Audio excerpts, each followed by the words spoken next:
Friends, Jacob's here one more time. Thank you for pressing play and for joining me. We have some rather concerning news that I myself have I found out the hard way. That's right. Be prepared to be looking everywhere if you need some kind of antibiotic for your child while we're in the midst of a tridemic. Yeah, there's a lot of goofy stuff going on right now. It's not great, and the news is making it sound even worse. So get ready for the madness that is about to ensue as this flu and RSV and other whatever is about to break out all over the country and in Europe and everywhere, and there's no medication for it. Well, so they say. Buckle up!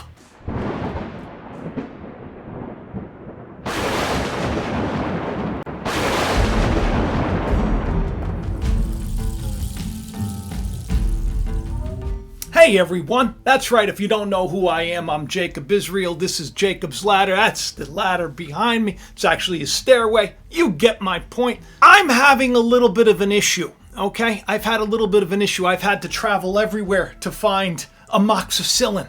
That's right, Ethan. About 3 weeks ago, he got the old virus of the crown.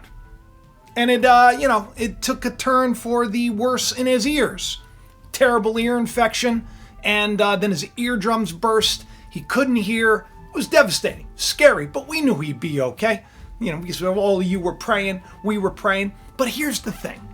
We called up the pharmacy and we're like, hey, where's our medicine? And they said, oh, there's a shortage. We don't have it anymore. You got to call the doctor. So then we called the doctor. And it was like a whole thing. It took basically 24 hours to figure out what we were going to get him. We finally got him something. We had to go to one pharmacy to another pharmacy. And I don't know if you noticed, this is another thing. Stores are closing everywhere. Banks are closing everywhere. Pharmacies, CVS. I've had 3 near me shut down. Just shut down. They're just closing up. What's going on, right? Everybody's concerned.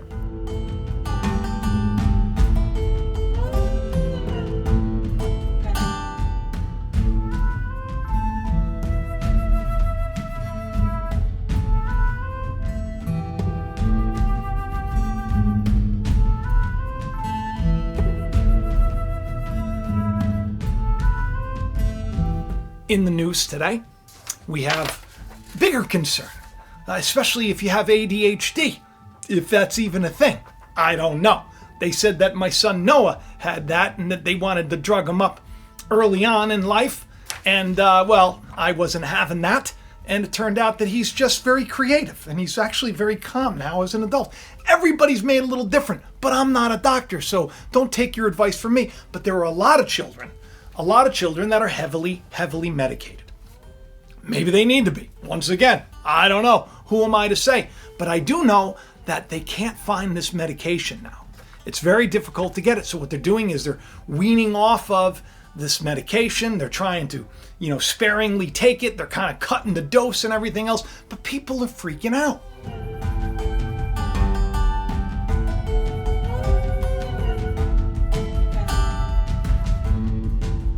People are freaking out, especially because everywhere, everybody seems to be getting pretty ill.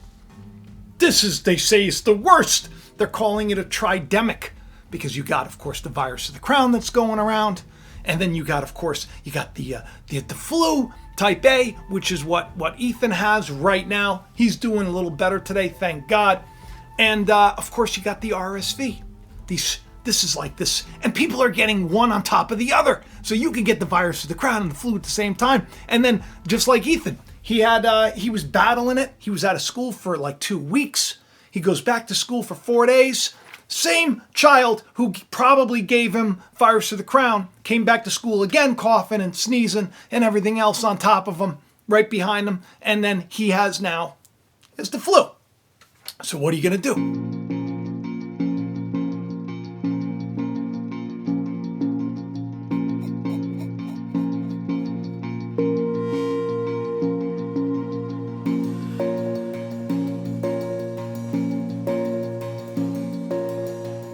Couldn't find prednisone. They were out of prednisone. He needed prednisone because he has this thing where with his vocal cords, I think it's called vocal dysphoria. And when he was a child, what would happen is it would kind of clench up and it would be very difficult to breathe. Very scary.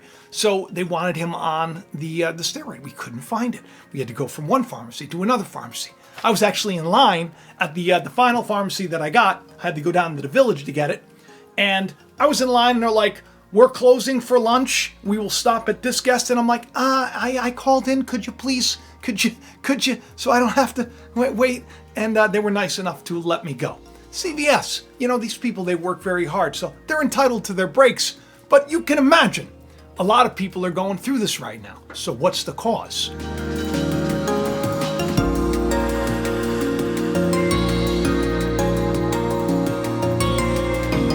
Well, they say that there are a lot of reasons for all of this. One of them is that right now everybody's getting hit. They said that because, so many people were, staying away from each other and everything else. And now that everybody's back in a groove, that their bodies aren't ready to fight it. I don't know. I think that our immune systems are a pretty amazing thing. Other people have other ideas as to why people are getting very, very ill.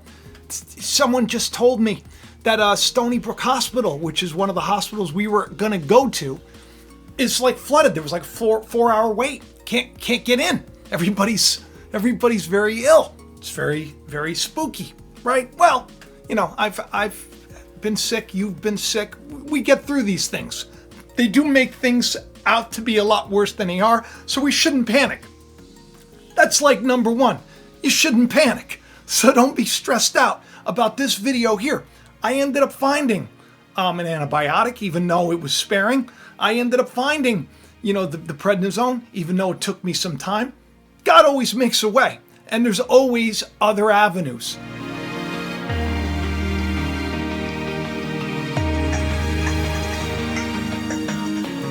So it's not like it's the end of the world right now.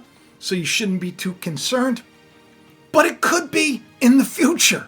This is a problem because, of course, a lot of the stuff that we get, like the raw materials and everything else, the manufacturing plants where we used to make a lot of antibiotics here, and then in 2004 things switched and we kind of went overseas with a lot of it. Recently, we started doing it again, but we still get all of our organic and raw materials from China, from India, and because of their policy, their zero policy, a lot of things have been shut down.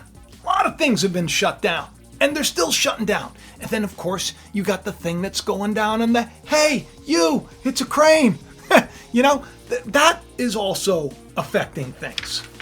You have all of these things, and it turns out to be something that snowballs into something spooky. Do you know what's even spookier than that? Is what just went down at the end of October. That's right, they had another exercise. Because that's what they do. Before these big things hit, there just coincidentally happens to be a bunch of organizations getting together, like Bill and Melinda Gates, and, well, they lay out what's coming next. And this time it seems even scarier. Scarier because this exercise simulated a WHO emergency that disproportionately affects children and young people. Their exercise is about a higher fatality rate in children and young people. Not everybody. The exercise is just about the kids. Sounds like that last plague of Egypt. Now, this wouldn't be a big deal if they didn't also sort of predict this virus of the crown that hit us a year after they did their exercise in 2019. So much so, they had to release a statement saying, no, we didn't predict it, even though we did a whole exercise revolving around the very same type of virus and how we were going to handle it, and we handled it that way. So you wonder, are these the right people to be preparing us?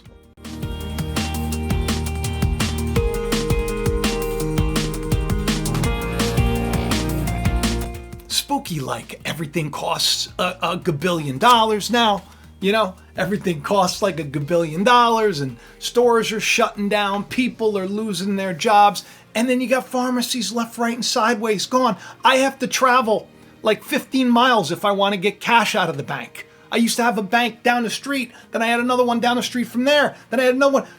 Everything's shutting down. And why? Because we know that there is this plan that's in place to get everybody on some kind of a digital currency. Perhaps we can work against it. Perhaps, I don't know. But I do know that this is concerning. Moxicillin. It's scarcity. High-profile prescription drugs. People are rationing pills.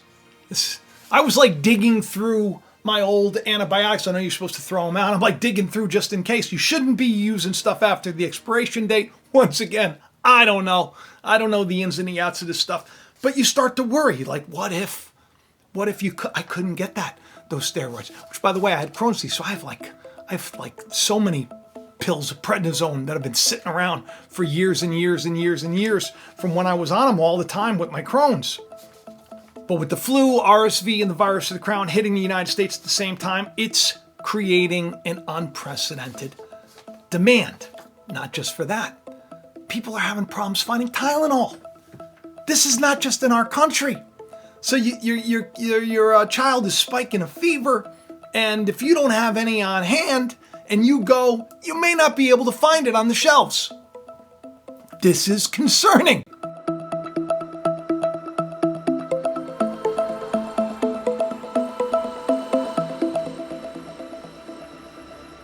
Bare shelves in some stores seem reminiscent, they say, of the baby formula shortage. Now, you see, here's the thing. A lot of this has to do with the FDA because, if they find something's wrong in one of their reviews, they have to shut the plant down, and it's a lot quicker to shut a plant down, and there are a lot of plants that have been shut down, a lot of manufacturing plants shut down for whatever reason. It's a lot quicker to shut it down than it is to reinspect it, make sure, and get it back on track. So we have all of these things working together. It just feels a little bit irresponsible to me. Or I should say a lot irresponsible. But I don't know. It just feels that way. All of this stuff over the last couple of years feels that way. Is it me? Am I the only one? Let me know in the comments section if you think that this is all just a coincidence that we have all of this stuff happening at the exact same time. How about them apples?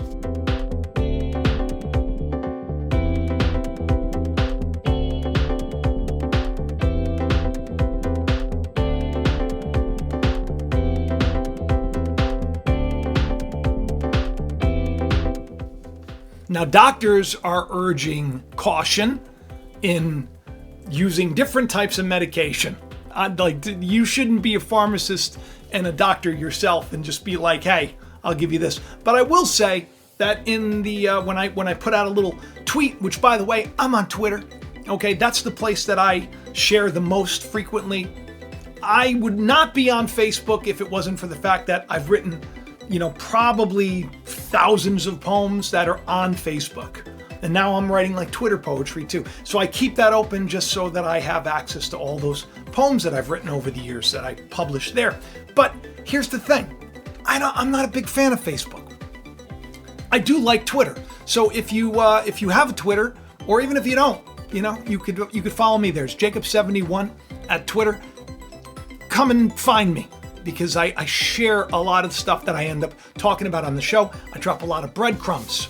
And one of the things that I put out was that I was concerned about Ethan, because he literally just started feeling better. He had 3 days where he was back to school. He did all his schoolwork when he was sick. He went and he took all of his tests. He got hundreds on everything. We went in for the parent-teacher conference, and the teacher was like, he's amazing, and we were so proud of him. And then here he is sick again. He's going to be out for another week. And there's no medicine anywhere. It's very strange. But the good news is there are ways you can safely substitute medications by following doctors' tips. So before you do anything on your own, make sure and get in touch with somebody who knows what they're doing. I was going to just give them a couple of pills in the prescription size that I had lying around. if I didn't get the medicine, because I was like, I knew he was having trouble breathing. It was and he needed something. But I didn't do it because, I'm not a doctor. I'm not a doctor. And I waited, and if it got really, really bad, maybe I would have. But, prednisone from 2014, 2013, probably not the best to give your child. So do me a favor, listen to the doctor. There are a lot of other natural ways that you can help too. Expectorants, stuff like this. There are things that you can do. If you follow me on Twitter, you can go and you can see that one little post that I put out, and everybody gave me so many wonderful tips. Raw garlic and honey and this, that, and the other thing. Put something on their feet, put something in their ears, put something up their nose. It's so I got so many tips I don't know what to do with. So I'm grateful for all of you. And I don't want any of you to get too stressed out about all this, because it's like there's just this nonstop flow of, all right, listen, I'm concerned about it, all right? I'm concerned about the way things are going, because if there's an issue now, could you imagine? Because things aren't going to they don't seem to be getting much better. And with everything that's being released on Twitter right now, and with all of the upheaval and all the madness it just seems like, we're on the edge of a razor here. And I don't know. I don't recommend going out and hoard buying a bunch of NyQuil and DayQuil and stuff like that. But you might want to get yourself, if you have children, get yourself some Motrin, get yourself some Tylenol just to have on hand, but don't go crazy, because there are people that may actually really need it, and you don't want to clear out a shelf and then have stuff that you can't use in 5 years anyway. So anyway, I love you all. Thank you for tuning in. Hey, the new Buckle Up shirt's out. Everything in the description of the video. Go to Jacob's Ladder. You can get everything at the store. All the stuff that we have. The novel still doing great on Amazon, and I appreciate all of you that support me on Patreon and PayPal. All the links are in the description below. Patreon, I'm starting to figure out how more and more creators use that platform in a better way. I'm starting to learn that I can do actually more there, and I'm planning on doing it in the future. So I thank all of you for your support. Thank all of you for watching, hitting the like, sharing, doing what you do. Don't get stressed out, okay? In the grand scheme of things, God created us to be really strong, really powerful, and we have an amazing immune system that can handle anything. Handle anything. You'd be surprised. Be positive, be faithful, make sure you pray, eat right, take your vitamins like the Hulkster used to say, right? Take your vitamins. That's one thing that I do all the time. Vitamin C, vitamin D, multivitamin, I do it. You should do it too. Take care of yourself. Eat healthy. Be healthy. Don't let this system keep you sick. I love all of you, and I'll talk to you soon. Bye-bye. Watch a video. One is going to pop up in a second on the screen. Watch a video, okay? And enjoy it. Talk to you soon. Bye-bye.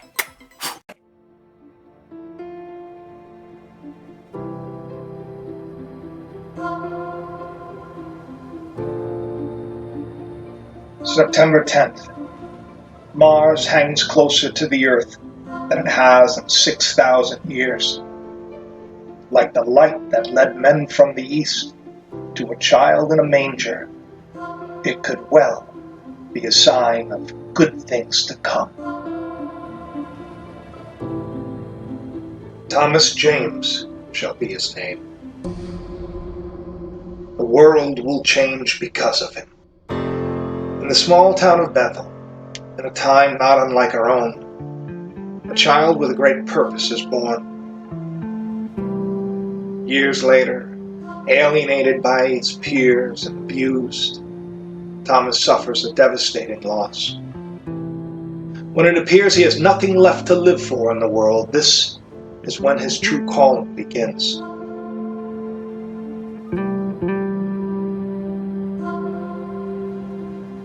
While trying to escape the sinister powers that be, a terrifying vision haunts him.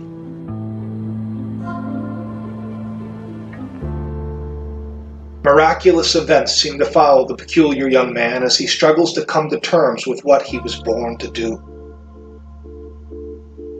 The stage is set. The time is at hand. The truth will rise and a revolution will begin. The startling revelation of who Thomas James is, truly, will change the lives of those around him and set off a chain of events long ago foretold. There is more to this novel than one might think. Inside these pages hides a treasure just waiting to be discovered. So if you've ever wondered if there's more to life, or why it is we suffer, then this story will not only captivate you, it may just open your eyes to a truth that could set you free. Find out what is in us all that makes us heed the calling.